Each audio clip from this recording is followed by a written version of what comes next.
Выхадзец з Беларусі, якога паважалі і баяліся крымінальныя босы ўсяго свету. Сёння ў выпуску Меер Ланскі.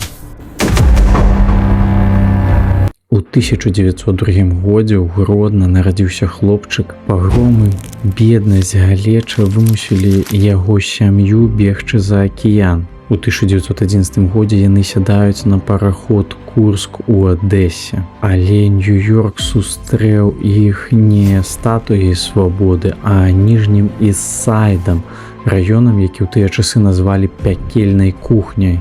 Гэта была не тая прыгожая казка, якую нам зараз паказваюць у кіно. Амерыканскі чыноўнік, які не змог выгаварыць прозвішча Сухамлянскі, запісаў мігрантаў як Ланскі. Меер быў невысокім, кволым, худым хлопчыкам, але хлопчыкам з характарам. Аднойчы італьянец-старшакласнік сілай адняў яго грошы. Ланскі не стаў скардзіцца дарослым, а падпільнаваў гэтага старшакласніка і напаў на яго з каменем у руцэ. Крыўдзіцеля звалі Чарльз Лучана. У будучым гэты хлопчык стане Лакі Лучана, бацькам усёй італа-амерыканскай мафіі. Так і пачаўся крымінальны шлях Меера Ланскі не з рамантыкі, а з суровай жорстокасці вуліц. У адрозненне ад большасці бандытаў, Ланскі не быў адмарозкам.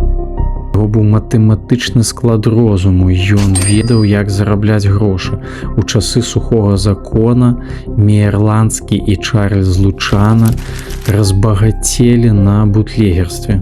Ён ператварыў хаатычныя банды у нацыянальны злачынны сіндыкат. Ён патрабаваў ад бандытаў дысцыпліны, як у звычайным бізнесе, ніякай рамантыкі, толькі лічбы і кроў.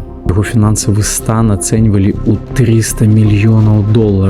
Ён валодаў долямі казіно Лас-Вегаса, Маямі, Лондона, Дамініканы, але сапраўднай перлінай у яго кароне была Куба. Ён там збудаваў раскошную сетку з гатэляў і казіно. Але потым да ўлады прыйшоў Фідель Кастра, часы змяніліся, ўсё было нацыяналізавана.